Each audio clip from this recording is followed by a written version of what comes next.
জাতিসংঘ সাধারণ পরিষদের ৮০তম অধিবেশনে যোগ দিতে ২২ সেপ্টেম্বর নিউ ইয়র্ক যাচ্ছেন প্রধান উপদেষ্টা ডক্টর মোহাম্মদ ইউনূস। সাধারণ পরিষদের অধিবেশনে ভাষণ দেবেন ২৬ সেপ্টেম্বর। এবারের সফরসঙ্গী হিসেবে প্রধান উপদেষ্টার সাথে যাচ্ছেন বিএনপি, জামায়াত ও এনসিপির ৪ নেতা। বিস্তারিত জানাচ্ছেন মামুন আবদুল্লাহ। ২৩ সেপ্টেম্বর শুরু হতে যাচ্ছে জাতিসংঘের সাধারণ পরিষদের ৮০তম অধিবেশন। এই অধিবেশনে যোগ দিতে প্রধান উপদেষ্টা অধ্যাপক doctor Mohammad Yunus ২২ September new ইয়র্কের উদ্দেশ্যে ঢাকা ত্যাগ করবেন। বুধবার বিকেলে রাজধানীর ফরেন সার্ভিস একাডেমিতে সংবাদ সম্মেলনে এ তথ্য জানান পররাষ্ট্র উপদেষ্টা তৌহিদ হোসেন। পররাষ্ট্র উপদেষ্টা জানান, সাধারণ আলোচনায় অংশগ্রহণের পাশাপাশি ৩০ সেপ্টেম্বর রোহিঙ্গা বিষয়ক একটি উচ্চ পর্যায়ের বৈঠকে অংশ নেবেন প্রধান উপদেষ্টা। ৩০ সেপ্টেম্বর ২০২৫ তারিখে জাতিসংঘ সাধারণ পরিষদের সভাপতির সভাপতিত্বে high level conference on the situation of Rohingya Muslims and other minorities in Myanmar শীর্ষক একটি উচ্চ পর্যায়ের সভা অনুষ্ঠিত হবে। রোহিঙ্গা সংকটকে কেন্দ্র করে জাতিসংঘ কর্তৃক সাধারণ পরিষদে এমন একটি উচ্চ পর্যায়ের সভার আয়োজন এবারই প্রথম।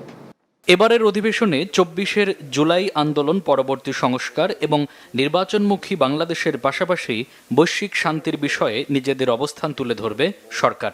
গণতান্ত্রিক রাষ্ট্র ব্যবস্থা গড়ে তোলার দৃঢ় প্রত্যয় বিশ্ব দরবারে তুলে ধরবেন বলে আশা করা যাচ্ছে। পাশাপাশি আন্তর্জাতিক শান্তি ও নিরাপত্তা নিশ্চিতের ক্ষেত্রে শান্তিরক্ষা কার্যক্রমে বাংলাদেশের বলিষ্ঠ অবস্থান, বিশ্বব্যাপী সংঘাত, রোহিঙ্গা সংকট, জলবায়ু পরিবর্তন ও এর প্রভাব, জলবায়ু ন্যায় বিচার প্রতিষ্ঠা, টেকসই উন্নয়ন লক্ষ্যমাত্রা এসডিজি অর্জনের ক্ষেত্রে উন্নয়নশীল দেশগুলোর প্রতিকূলতা, উন্নয়নশীল দেশসমূহ হতে সম্পদ পাচার প্রতিরোধ, নিরাপদ অভিবাসন, অভিবাসীদের মৌলিক গবেষণা পরিষেবা প্রাপ্তির নিশ্চয়তা, জেনারেটিভ কৃত্রিম বুদ্ধিমত্তার পরিপ্রেক্ষিতে প্রযুক্তির টেকসই হস্তান্তর এবং সর্বোপরি ফিলিস্তিন ও ইসরায়েলের যুদ্ধবিরতি ও স্থায়ী শান্তি প্রতিষ্ঠার প্রয়াস তার বক্তব্যে উঠে আসবে। প্রধান উপদেষ্টার সফর সঙ্গী হিসেবে বিএনপি, জামায়াত এবং এনসিপি এই ৩ দলের ৪ জন রাজনীতিবিদও যাচ্ছেন বলে ব্রিফিংয়ে জানানো হয়। মির্জা ফখরুল ইসলাম আলমগীর এবং হুমায়ুন কবির বিএনপি থেকে, জামাত ইসলামী থেকে সৈয়দ আব্দুল্লাহ মোহাম্মদ তাহের এবং এনসিপি থেকে আখতার হোসেন, এই ৪ জন যাবেন।